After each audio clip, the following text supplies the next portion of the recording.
I've been studying historical crafts for years at this point, but there's still a handful of crafts that remain utterly incomprehensible to me. One of those being embroidery, particularly in the 18th century. The amount of labor that must go into one of those court suits just feels to me right now inhuman. So today I want to investigate the embroidery process. What possessed people to spend such an incredible amount of time and money on such a laborious craft to begin with? How was something like this made in the past, and can we reproduce this today to a similar standard? Is this millennia-old craft just a relic of a bygone era? Embroidery is such a unique craft, especially in this late 18th century period. It is so ubiquitous in English culture with, as we probably know very well today, many women being taught needlework from a young age, and needlework being considered a respectable pastime for women of all social classes. But it was also a thriving professional industry with highly specialized jobs, including the manufacturers of spangles and beads, spinners of the metallic threads, and designers who drew up the patterns, which allowed professional and amateur embroiderers alike to focus solely on the stitching. To say that I'm completely out of my depth with this level of embroidery is an understatement, to say the least. So, in an effort to start seeking some expert knowledge, I ventured up to Hand and Lock Embroidery Studio right here in London. Hello! Oh my god, it's so exciting to be here. Hand and Lock. Established in 1767, Hand and Lock have been embroidering steadily for the last 250 years, and are still responsible for decorating today's military and ceremonial dress, which still employ traditional methods and handwork techniques. My name's Liz, and I am the production and creative manager here at Hand and Lock. I do a combination of machine embroidery and hand embroidery orders. Because we focus on both of those techniques at the company, we are trying to do sort of more projects that are collaborative across all the departments. I'm Alice. I'm production director here at Hand and Lock. I oversee the day-to-day running of the studio, but I have a specific focus on our bespoke hand embroidery projects. So it could be anything from something for a costume, for fashion, for film, military. Goldwork is not a technique that you would regularly see in high street or fast fashion or anything like that, but it's a very sort of specialised technique. We can't talk of embroidery in England without exploring its substantial influence from the Middle East and Asia. With increased accessibility to Eastern textile work, so followed a Western hunger for it, both in design replication and in physical practice. India became a very important trade center for all of these various crafts because people were amazed at the quality of handwork which was happening in India. So the most important embroidery techniques has been, of course, like crewel work, zardozi and marori, and sequin work, of course. Back in that era, it was very crucial to stick to flora and fauna. There's a very interesting sample of this, which is Shah Jahan's hunting coat. And if you look closely, it's all done in crewel work with a particular affinity to depicting naturalism, as we call it, like the birds and the animals. Because first of all, it's very non-controversial. It does not represent any religion. And India is a country of diversity. So, just to simplify the procedure, everything was embroidered in flora and fauna. Particularly amongst the aristocratic class, there was a fashion for sending garments to be embroidered in China or India. So much so that the beginning of the 18th century saw Parliament attempt to ban the import of embroidery work from the East, as it was apparently popular enough to be a threat to English industries. This ban was, however, lifted in 1736. Men's court dress in the 18th century involves some of the most embroidery-intense garments in English history. So, to get an idea of 18th century embroidery at its most extreme, I've chosen a waistcoat design to replicate. We then got to sit down and consult with the professionals about the reality of bringing a project like this to life. If anything, you want us to try and kind of make it as true a replica in terms of the design as possible? Yes, okay. Yeah, but without looking aged. Yeah. So back when it was first made, it would have been more like that. Yes. In the background, what I think is probably spangles, the metal sequins. In candlelight they would really twinkle. And then lots of the bullion work, and then some sort of bead. For the hand embroidery, we use anchor threads, so they're cotton.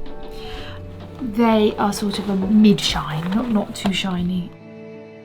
So then in terms of the metallic, we have got 2 different shade cards that we can use. That would be the closest. Yeah. And maybe we could just use a bit of cotton in areas where, like a green cotton, if we want to get a bit more of a hand stitchy kind of detail, so it's a bit thicker, possibly. And then you could use that set of 3 and then maybe that one down here. Yeah, brassy. Yeah. But now for the all-important question. How long would this take? And more worryingly, how much does a job like this cost? Of course, historically, this all would have been done by hand, which commissioning this work in 21st century London would cost somewhere between £6,000 to £8,000 today, which is no surprise. Garments like this were made to be worn by aristocratic people at high-profile events with the aim of showcasing wealth. The original garments were elaborate and expensive for a reason, so replicating these garments, even in the 21st century, is going to come with a hefty price tag. However, my visit to Hand & Lock has got me thinking about all the new technology that's been developed to reduce the amount of time and labor in tasks like this, while potentially still keeping a historical feel. I figured it could be fun, and of course, more budget-friendly, to explore the different techniques available today and to see how they compare. Obviously, there is the 100% machine-embroidered option, which would save the most time and money, but would still have a very machine-done feel. There is hand-guided embroidery, which utilizes a machine but requires the very human element of guiding the work around the needle, which would definitely give the design a more human flavor, but the stitching would still have a very machine-made element about it. We could also explore a cocktail of techniques, including hand embroidery, that might help us to arrive at a happy place between time, technique, and budget.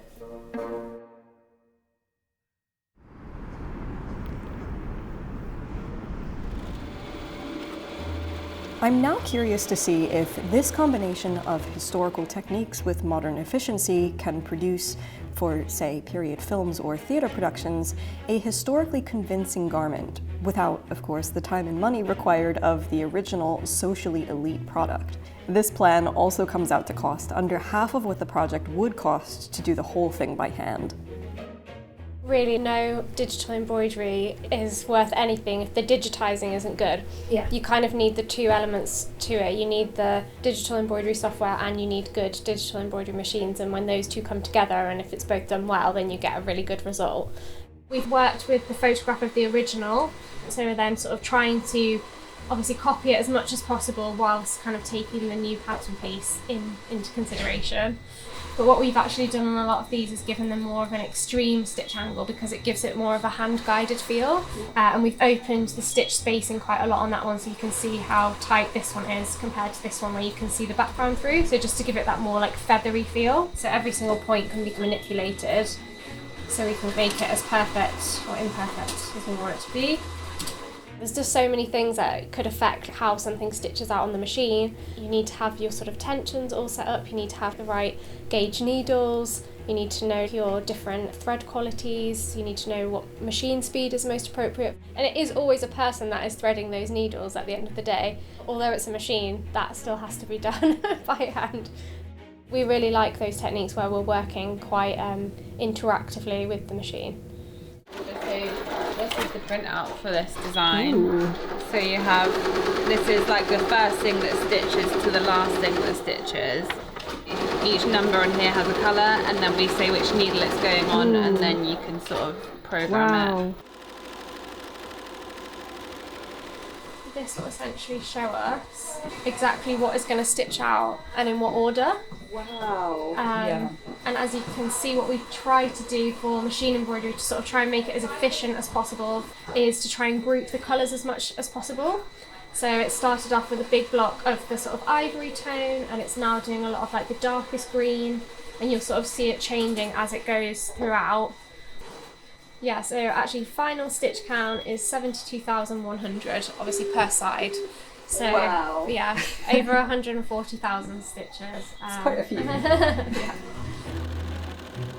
It was a couple of days, I think, from start to finish. From a machine embroidery side of setting up the digital file, around 2 days of work, and then obviously stitching out on the machine. I think each side of the waistcoat has taken around like 4 hours to stitch, plus a little bit extra for the collars and the pockets. So obviously that's under a week of work, which is amazing really for the amount of embroidery which is on there.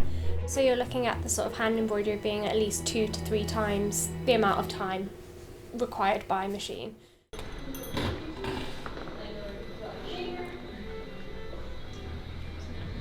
This is one side of it that has come off the machine. The main technique we're using is gold work. That's sort of the umbrella of this technique.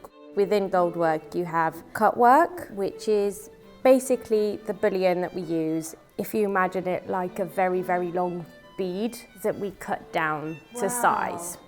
So that's the main one we're using. We're also doing essing, which is basically you're using the angle of your needle to make the bullion twist. When we've got the mother of pearl sequins and the spangles, which we are couching down. The techniques themselves haven't really changed very much. So they originated in sort of military and ceremonial garments, but very quickly became used in various fashion garments. And they've not really changed since. If you peek inside these boxes, they're all still 2% gold. Ooh. So the way we say it is gold is cold, because it has a different temperature, and these all have 2% gold in them, and they still use them for sort of like royalty and dukes and things like that. People will still request the 2% gold. So the gold is 2%, but the silver is 90%. So this is 90% actual silver. You can really see it in the wires. I don't know how old this is, but it is very, very old. And if you can see, it's basically a very, very thin metal wire wrapped around a thread. Wow. So while you stitch it, you have to get it to not unravel with every stitch you make. So this is different to modern passing thread, but we've taken this out of our archives for this project. Oh, I'm so honored. So I'm pre-making the whole because this has calico on the back as well and the machine embroidery. It doesn't tear any of the threads, but it basically pushes the weave open. Right. But it does in a way that once I sort of, you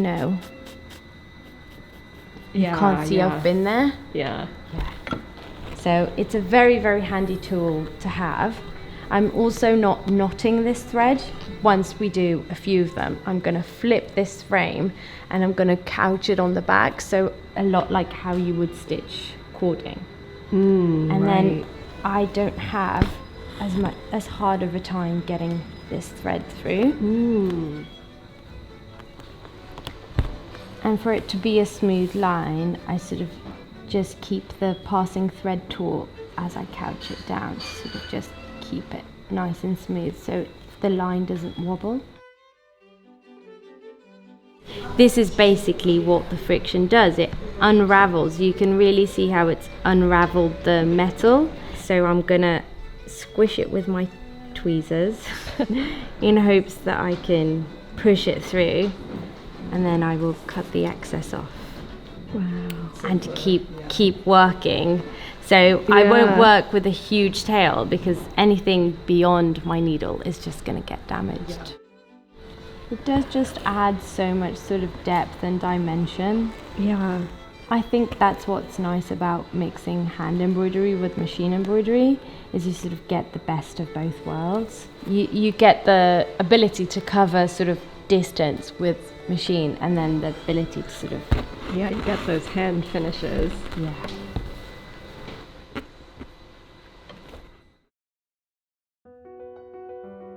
If, an 18th century person were to embroider a waistcoat like this, How many hours do you think it would have taken? Hundreds, because they were also limited by daylight.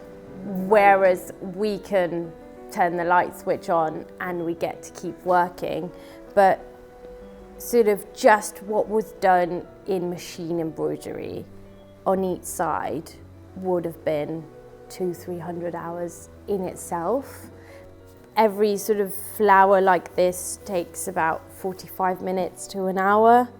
Multiply it by however, I mean, just the spangles alone is probably a day's work, more or less. They all have to be stitched within the same direction. So you want them all the stitches to line up as if a ruler has gone like a grid through them.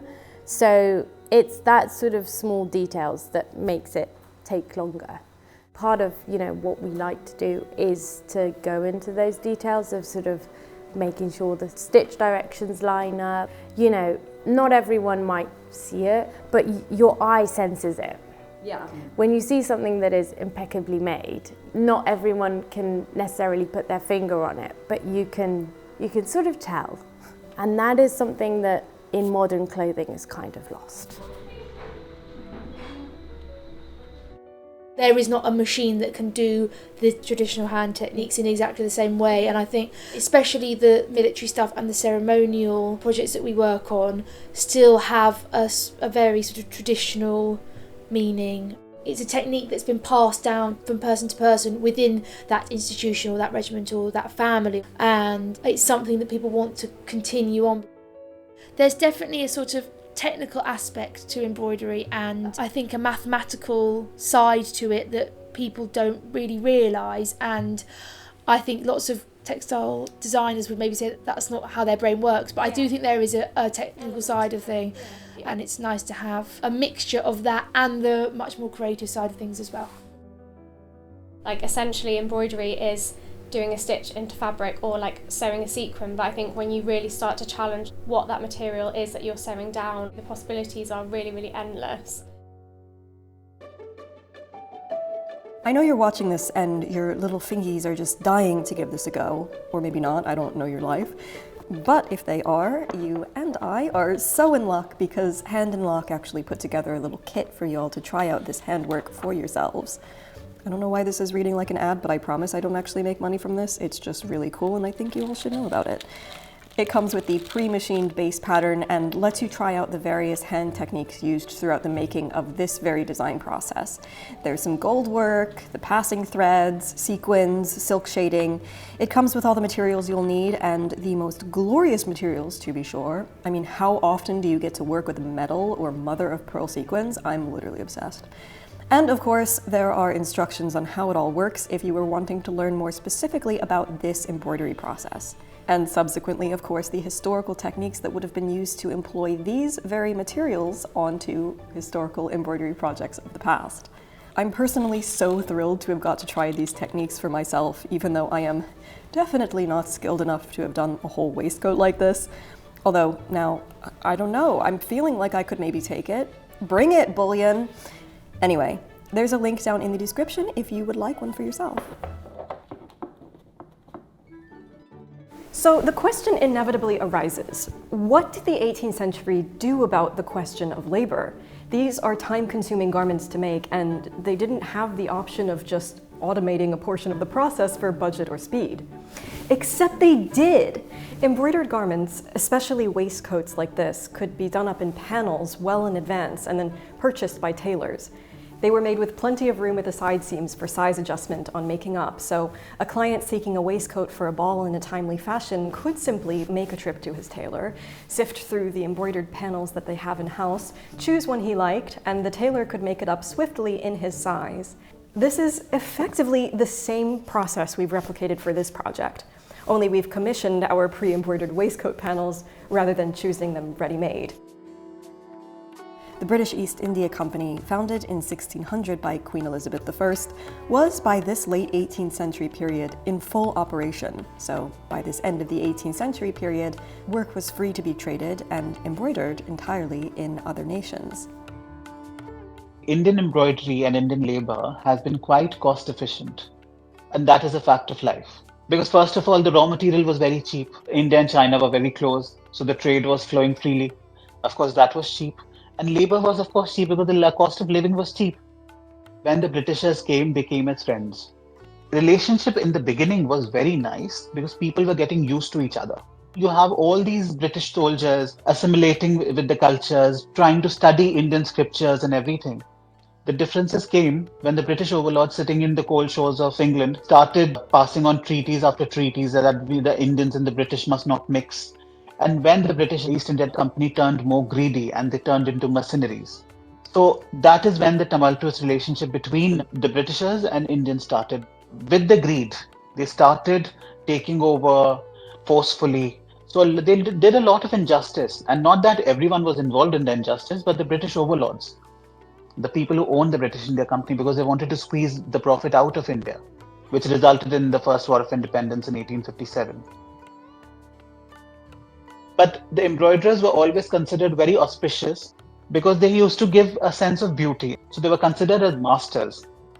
We know of certain records which survive because the embroiderers who were working for me in my atelier have been working for the family since the past 12 generations now. That is what gives you a lot of insight because you have these people whose family have been doing this for centuries. So they impart a lot of knowledge about what an embroidery household is. So that is how we know a lot of these things because we have these people who have been a part of history in making all of these things. It's so refreshing to hear someone who runs an atelier like this, who works in the textile industry, who really appreciates your workers as artisans. No, because whatever I am, it's only because of them. This project is made possible by my pals over at Nebula, the creator-owned and run streaming service which brings viewers like you thoughtful, quality, ad and sponsor-free content for just $2.50 a month. Aside from hosting regular content from some of your favorite educational and artistic creators, Nebula also funds independent creator endeavors like game shows, films, video series, plays, books, and documentaries just like this one. They really believe in giving creators the freedom to make innovative, excellent quality content for you without having to adhere to the pressure of algorithms or advertisers. Nebula is not a publicly traded media conglomerate. It's literally a creator cooperative, so the profits are entirely used for running the platform and for paying for the content you get to enjoy, and we get to make. There's some really great stuff coming up, including Philosophy Tube's new film, Dracula's Ex-Girlfriend, and Pigment of Your Imagination, a new series from Sarah Renee Clark on the power of color. If you'd like, you can sign up to Nebula for 40% off using my link. That is just $30 a year by going to nebula.tv/BernadetteBanner if you would like to partake in this ad-free access to new content and to help support innovative new work from some of your favorite creators. Nebula are also offering a lifetime subscription, which is a one-time fee of $300 for access to Nebula content as long as you and Nebula exist. That is nebula.tv/BernadetteBanner to get a whole year for $30. That is just $2.50 a month, or to take advantage of the current lifetime membership option. Hope to see you there. Well, that sounded really like sales pitchy. I mean, but also like do sign up to Nebula because it's genuinely a good service and I love it. Okay, bye. 3 weeks later, it is time to go and see the final result. Well, the almost final result, because I know it is very easy to forget, but the embroidery is only stage 1 of this process.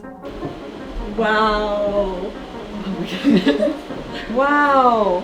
This is amazing. It looks like a waistcoat, just like it does.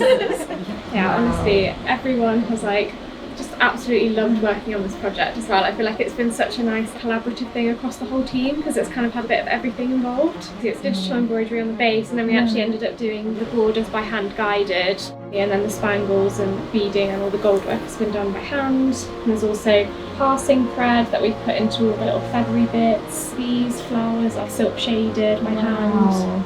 The little like pearl a nice sequins. Oh my god, this is like beautiful. Yeah. Everything is absolutely perfect. It's like great. It's better than I imagined, That's so honestly. good to hear. Oh my gosh, that's Yeah. great. I'll get some packaged up for you guys. Thank you. then.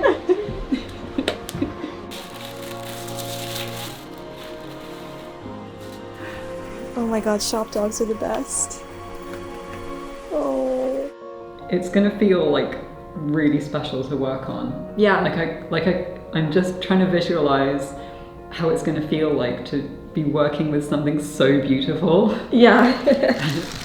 So we've got machine embroidered feathers, hand embroidered spangles, and hand embroidered bullion on top of machine embroidered feathers. And then these edges, she said, were the hand guided embroidery. So it's like we've got 3 different techniques, and you can kind of very subtly tell the difference between the handwork and the machine work, but it all just works together so nicely. I just really want to do right by all the people who worked on this, and just to showcase their skill, like more than mine, you know. That, like this is the main event. Yeah. So I'm about to embark on the pinnacle of sewing journeys, which is cutting out this like incredible embroidered panel. Anyway, I should stop procrastinating and actually do it.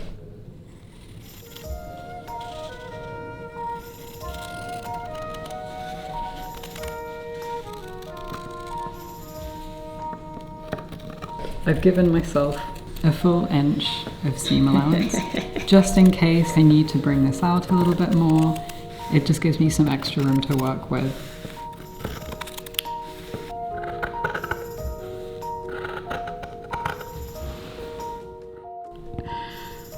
Now I've just got to do all the other pieces. We still need to make this into a waistcoat. And this part, I'm confident that we have the skills to do entirely by hand.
While sources from the time report the embroidery industry as a largely women-dominated industry well into the 19th century, it was far from purely women's work. Membership to the English Broiderers Guild, which was thought to have been established well before the 13th century, and incidentally is still running today, was restricted to male professional embroiderers. The designers referenced in primary reports are also almost entirely referred to with male pronouns. This is all to say that with such a widespread industry and a diverse portion of the population at work, embroidery, even if perhaps on a lesser scale, was probably very accessible to a range of 18th century clothes wearers, even if you weren't preparing for an appearance at court.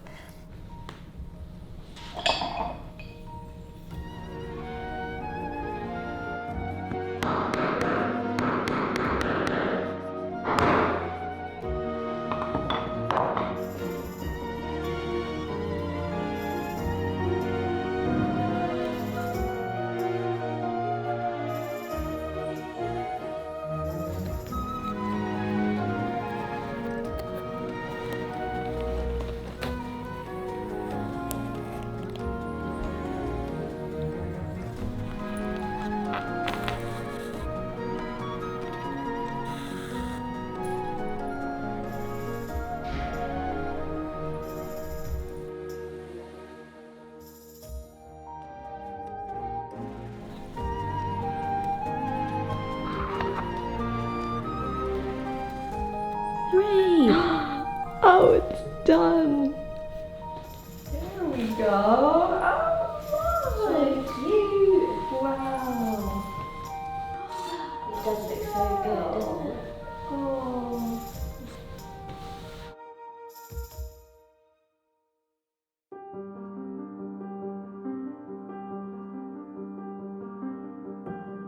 What really stood out to me during this project was just how much this process reflected the historical process, despite the decision to incorporate modern methods. The human involvement, even in the machine work, how even automatic embroidery really relies on the human brain to guide it, to set it up and make sure it's running smoothly. There is such a human energy breathed across this entire process. It wasn't nearly so mechanical as I was expecting it to be. The number of people it took to make this project happen, from the pattern drawers to the embroiderers to the suppliers to the tailors making it up, this project passed through so many hands and so many areas of expertise to come to life.